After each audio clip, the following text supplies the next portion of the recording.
ہے کہ انسان تربیت کا بہت زیادہ محتاج ہے. بات بات پہ اس کو کیا چاہیے؟ تنبیہ. کوئی اسے ہر وقت بتاتا رہے یہ صحیح ہے اور یہ غلط. ہر وقت.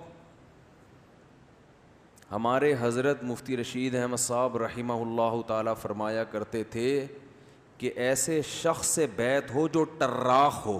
یہ حضرت کی اپنا لفظ تھا. کیا ہو؟ ٹراخ. ٹے رے الف اور خے.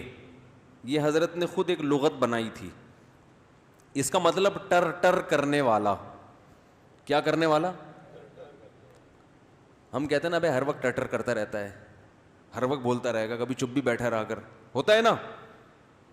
تو حضرت فرمایا کرتے تھے جس سے بیعت ہونا اپنے آپ کو جس کے حوالے کرو اپنی تربیت کے لیے, تو اس شیخ کو منتخب کرو جو کیا ہو, گویا ہر وقت ٹٹر کرتا ہو.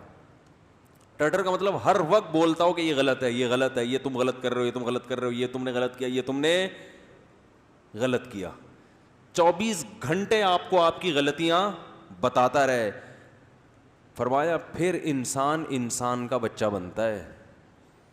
اتنی تربیت کی ضرورت ہے انسان کو.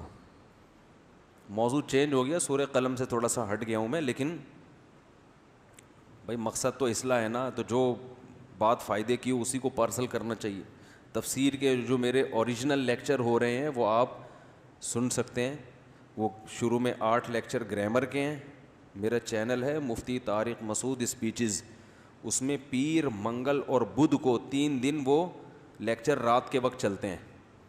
وہ آپ سنیں تو وہ ٹو دا پوائنٹ تفسیر ہی ہے. اس میں قرآن سمجھ میں آئے گا ڈائریکٹ. اس میں گرامر بھی ہے, عربی گرامر. وہ 68 نمبر لیکچر ابھی اپلوڈ ہوا ہے میرا خیال ہے, 68 یا 69. یہ جو مجلس ہے یہ واعظ و نصیحت کی ہے. اس میں ہمیں لگے گا کہ کہیں اسکرو پانے سے کہیں بھی ٹائٹ کرنے کی ضرورت ہے تو ہم وہ والا اسکرو ٹائٹ کرنا. بھائی میکینک کے پاس گاڑی لے کر جاتے ہیں تو آپ بولتے ہیں جی اس گاڑی کی ٹیوننگ کر لو.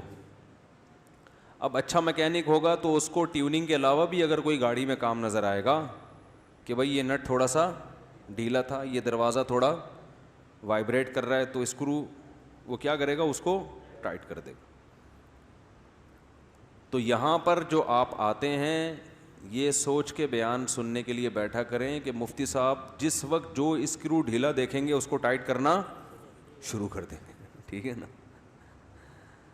اور نیت ہماری یہ ہوتی ہے کہ میری اپنی بھی اصلاح ہو, کہ ہم کو شیخ و مرشد تو ہے نہیں. تو ہمارے حضرت فرمایا کرتے تھے کہ اپنی اصلاح کسی ایسے شخص سے کراؤ جو ہر وقت تمہیں تمہاری غلطیاں بتاتا رہے. دیکھو ڈاکٹر کے پاس جاتے ہو, اچھا ڈاکٹر نا, تو وہ آپ کو آپ کی باڈی میں جو فالٹ ہیں وہ بتائے گا, یہ جو خوبی ہیں وہ بتائے گا, فالٹ بتائے گا.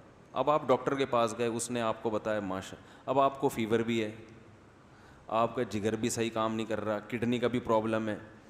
ڈاکٹر کیا کر رہا ہے, آپ کو کہہ رہے ہیں ماشاء اللہ آپ کی صحت زبردست, آپ کو آپ کی نظر 6/6 ہے, سننے میں بھی آپ کو کوئی پرابلم نہیں, آپ ماشاء اللہ پھوڑتے بھی طبیعت سے ہیں, ہاضمہ بھی آپ کا ٹائٹ, دانت آپ کے بڑے خاندانی رکھے ہوئے ہیں. تو یہ ڈاکٹر ہے کوئی؟ یہ تو بگاڑ رہا ہے آپ کو. آپ جناب ایسے ڈاکٹر کے پاس جب بیٹھ کے اٹھ کے واپس جاؤ گے تو آپ کی صحت اچھی ہوگی یا بیڑا غرق ہو جائے گا؟ خوش فہمیوں کی بھیڑ میں پڑ جاؤ گے. اور ہاتھ اندھوری کا شعر ہے, خوش فہمیوں کی بھیڑ میں تو یہ بھول گیا پہلے مرے گا بعد میں جنت میں جائے گا. کچھ اس ٹائپ کا شعر ہے کہ جنت میں جانے کا شوق تو تجھے ہے لیکن پہلے کیا ہے, پہلے مرے گا. ٹھیک ہے نا, پھر جائے گا. تو وہ ڈاکٹر اچھا ڈاکٹر ہے. ہاں کبھی کبھار وہ آپ کے باڈی میں جو اچھی چیزیں ہیں جو صحیح کام کر رہی ہیں وہ آپ کو حوصلہ دلانے کے لیے کہ بھائی سارا ہی کچھ خراب نہیں ہے, ماشاءاللہ آپ کا جو ڈائجسٹو سسٹم ہے وہ بہت اچھا ہے, وہ تھوڑا سا اپریشیٹ کرنے کے لیے تاکہ مایوسی کا شکار نہ ہو. لیکن زیادہ فوکس وہ کس کو کرے گا؟ آپ کی بیماری کو. ٹیسٹ میں جو چیزیں صحیح ہوں گی وہ ایک دفعہ رپورٹ کے طور پہ بتا دے گا یہ, لیکن جو فوکس کس کو کرے گا, یار یہ رپورٹ آپ کی شوگر کی رپورٹ کلیئر نہیں ہے. تو بھائی دو چیزیں خوب سمجھ لو کہ جیسے ہمیں جسمانی صحت کے لیے ڈاکٹر کی ضرورت ہے یا کسی اچھے حکیم کی ضرورت ہے, بالکل ایسے ہی روحانی صحت کے لیے بھی ہمیں ڈاکٹر کی ضرورت ہے, جس کو روحانی ڈاکٹر کہا جاتا ہے. یہ ٹوپی ڈرامے والے روحانی نہیں, یہ تو ایک نمبر کے 2 نمبر ہیں, 2 نمبری میں 1 نمبر ہے. روحانیت کا مطلب ہمیں پیغمبروں کی اور پھر ان لوگوں کی ضرورت ہے جو پیغمبر کے وارثین ہیں, جن کی خود کہیں سے اصلاح ہوئی بھی ہو اور پھر وہ آگے لوگوں کی اصلاح کر رہے ہوں, اپنی نہیں ہوئی. یاد رکھو علم ایک الگ چیز ہے, اصلاح ایک الگ چیز ہے, دونوں کو ملانا نہیں چاہیے. آج کوئی بھی یوٹیوب پہ بیٹھ کے حوالے دے رہا ہوں نا, نالج ہو اس کے پاس,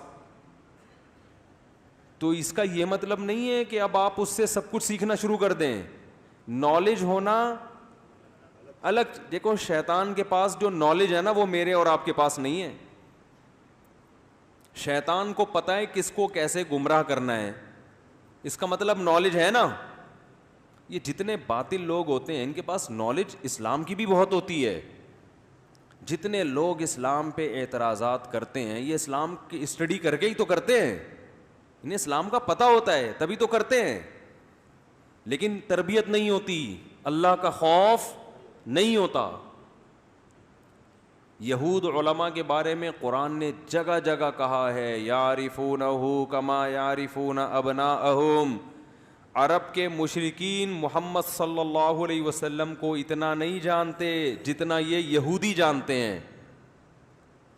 ان کو پتہ ہے کہ یہ وہی آخری پیغمبر ہیں جن کا تورات میں بار بار ذکر ہے. ان کو ایسے یقین ہے جیسے باپ اپنے بیٹے کو دیکھ کے پہچان لیتا ہے نا, ایسے ہی یہ نبی کو دیکھ کر پہچان گئے کہ یہ وہی نبی ہیں. علم کامل تھا مگر تربیت نہ ہونے کی وجہ سے تسلیم نہیں. وہ تربیت کیا تھی؟ تکبر. ماں باپ نے سکھایا نہیں تھا کہ بیٹا جھک جانا, حق بات کو تسلیم کر لینا چاہے آپ کو برا لگے, یہ بہت بڑی عبادت ہے. من تواضع للہ رفعہ اللہ, جو اللہ کے لیے جھکتا ہے اللہ اس کا مقام بلند کر دیتے ہیں. حضرت ابو بکر جھک گئے اللہ کے حکم کے آگے, حضرت عمر جھک گئے, حضرت عثمان جھک گئے, حضرت علی جھک گئے, یہودیوں میں عبداللہ ابن عبد السلام جھک گئے, اللہ نے ان کا مقام بڑھا دی. جو نہیں جھکے آج دنیا ان کو ان کا نام بھی نہیں لیتی.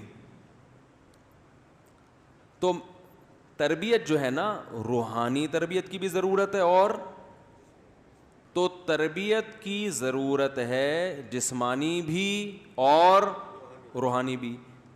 روحانی کا مطلب انسان کو انسان کا بچہ بنانے کے لیے جب تک کوئی انسان کو انسان کا بچہ کوئی بنائے گا نہیں, یہ بنے گا نہیں, یہ خود سے نہیں بن سکتا.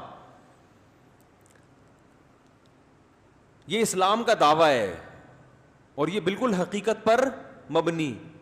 اسلام نے یہ دعویٰ کیا کہاں ہے؟ سوال پیدا ہوتا ہے بھائی اسلام نے کہاں کہا ہے کہ جب تک کوئی اسے انسان کا بچہ نہیں بنائے گا یہ خود سے نہیں بنے گا.